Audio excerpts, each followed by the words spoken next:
What's up, guys? My name is Zach, and today I am driving a 2007 Mazda CX-7 Sport.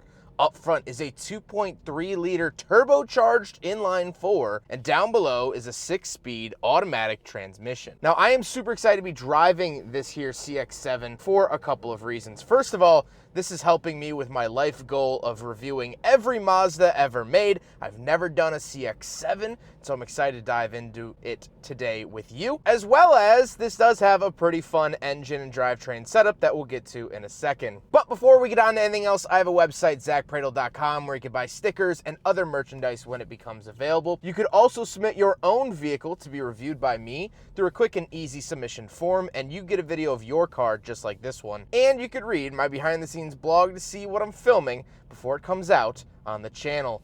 But let's get back to that 2.3-liter turbo under the hood. Well, it makes about 244 horsepower, and up until recently, I had no idea that the CX-7s came with this engine. I love this engine because it is almost directly pulled from the Mazda Speed 3 and Mazda Speed 6. It's a Mazda designed 2.3 turbo and was used for its very sporty applications back in the mid-2000s. The Mazda Speed 3 and Mazda Speed 6 are two of my favorite cars ever made and that I've ever filmed here on the channel. And so I thought that these came with like naturally aspirated 4 cylinders or maybe the 3-liter V6, but no, these came with the 2.3 turbo, which is really, really cool to see. However, this unfortunately has had to have the turbo replaced, and we'll talk about that in a little bit. Like I said, paired to it is an automatic transmission. My first time ever driving this engine paired to an automatic, because the Mazda Speed vehicles only ever came manual. It's fine,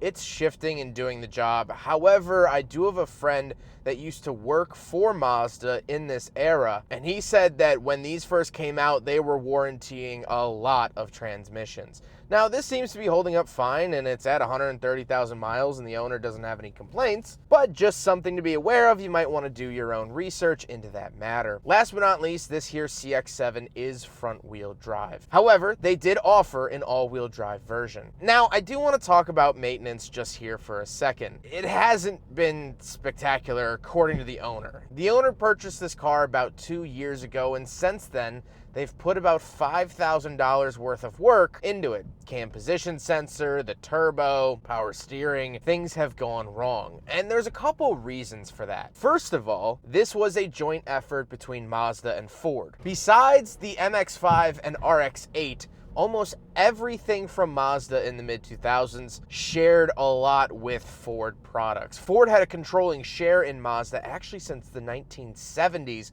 up until 2015. So, you see a lot of that in this car. This is actually a Ford platform. It shares parts with the Ford Edge. And so that is partially to blame for some of the reliability issues coming from this platform. But not only that, the CX-7 was relatively short-lived, only being made from 2007 up until 2012, where they canceled it to make way for the CX-5 that was about to hit the market. And I've driven a handful of those if you're curious. So this car somewhat became an orphan. It was this mishmash of Ford and Mazda that was short-lived, had a weird engine that's normally meant for performance cars but tossed into a big SUV, and with that came some quality control issues. So unfortunately, this car has needed a little bit of work to get it where the owners want it, and as of right now, I'm happy to say it's pretty close to being right there, which is nice. With that being said, let's talk about the interior. Well, in front of me, I have 3 main gauges. On the left is my tachometer, in the center is my speedometer, and on the right is my coolant temperature and fuel, as well as my odometer and trip odometer. On the steering wheel, on the left, I have my volume, mode, mute, and skip track, and on the right, I do have my cruise control options. Off to the left, I have my traction control off button and a climate control vent up top, and then moving on to the door, I have my lock and unlock switch, power mirrors, and power windows. The door feels very, very long, has this silver piece that goes all the way around. Moving into the center, up top, I do have a little readout. This is for my climate controls and radio station. Then I have 3 symmetrical climate control vents and the hazard switch. Of course, the radio has since been changed out because most radios from this era aren't great, and the owner did want to add a backup camera, which is a very nice feature to have. Then I have the climate controls themselves, so temperature off to the left, fan speed in the middle, and where to send it off to the right,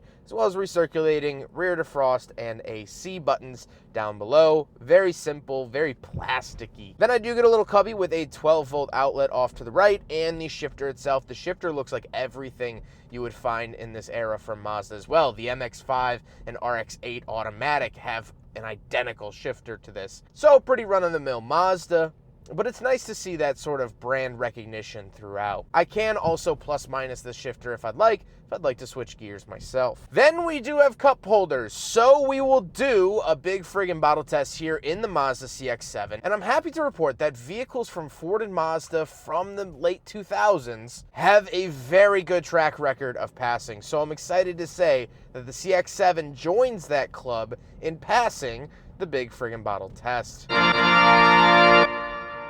Then I do get a lockable center console. It has a really nice button on the top, but nothing too exciting inside. And then we got to talk about the seats. Now, this is the Sport, and the Sport in Mazda's nomenclature is not the top. The Sport is actually most often than not the base model. So this does get cloth seats. They're not super comfortable, but they're not uncomfortable. They're not heated. They're not power or anything like that. They are just basic seats that will do the job, and they do the job decently.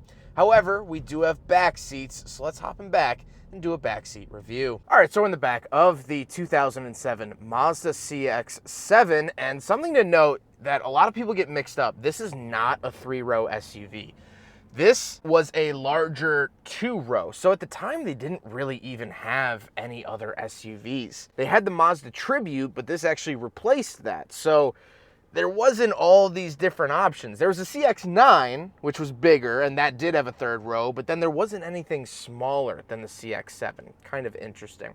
Anyway, the actual back seats, they're fine. They're not super comfortable, but I do have plenty of headroom. I have plenty of knee room. My left knee hits this seat when I try to stick it forward, but that's okay.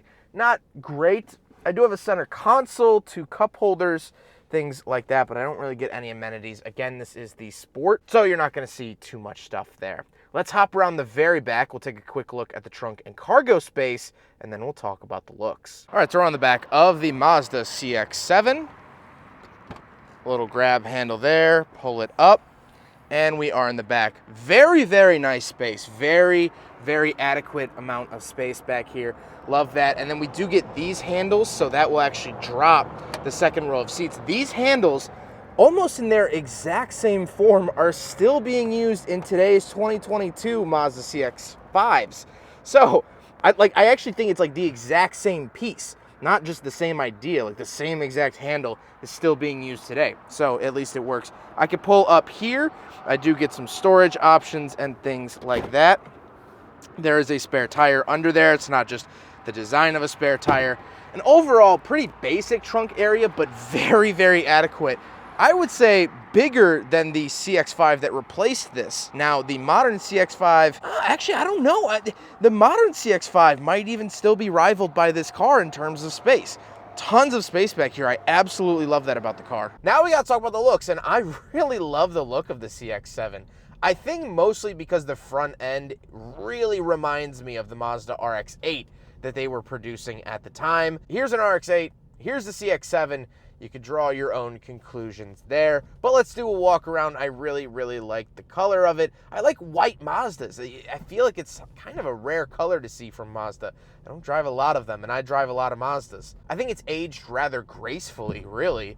I don't think it looks bad by modern standards. Yeah, you could tell that it's not a brand new model, but I still think it's handsome. I think it's presentable, and, you know, parked out front my house, I wouldn't be disappointed with it. And that's all I can ask for from an SUV like this. But now, let's get on to my final thoughts. What do I think finally driving a Mazda CX-7? Well, from a historical standpoint of myself, I think it's really cool to be driving a CX-7. I've driven so many different Mazdas. I've done the CX-9. I've done countless CX-5s. I've actually lost count of how many CX-5s I've driven. I've done the CX-30s and all that stuff. And so it's fun for me to be driving another vehicle in that legacy. The late 2000s was an interesting time period for SUVs because the SUV craze was starting, but not necessarily in full swing. I always talk about the late 2000s having SUV growing pain. Car makers didn't really know what to do. Take, for instance, the Honda Cross Tour that I recently drove. The thing was weird. Honda didn't know what they were doing with it, and they ended up canceling it. Well, the same thing goes with this CX-7. Mazda was just trying things. Before the 2000s, Mazda never really sunk their teeth into the SUV game. Yeah, back in the day, there was the Mazda Navajo, I believe it was pronounced, which was basically a rebadged Ford Explorer. And then they had the Mazda Tribute, which was a rebadged Ford Escape. But those were just such docile entries into the SUV game. They were literally just Fords with the grills changed out. Well, this actually had the styling cues of a Mazda. This actually looked like a Mazda. Yeah, it still shared Ford parts and was mostly a Ford underneath. But Mazda was saying, okay, we can do SUVs. All right, sure, yeah. Okay, let's try to make it look like our own. Let's stop just blatantly rebadging. Let's try this. Let's try that. And I think they learned a lot from this vehicle. I think they learned that they could have their own brand identity. I think that they learned that a 4-cylinder turbo would sell decent. And so that gave way to the modern CX-5. Mazda's top-selling vehicle of all time is the current model CX-5, of which you can get with a 4-cylinder turbo. And it's cool to me because we don't get that amazing vehicle, something that my family has owned multiple of, something that I've loved and loved and loved that car. You don't get that car without the CX-7. The CX-7 walked so the CX-5 turbo could run. Is this the perfect SUV?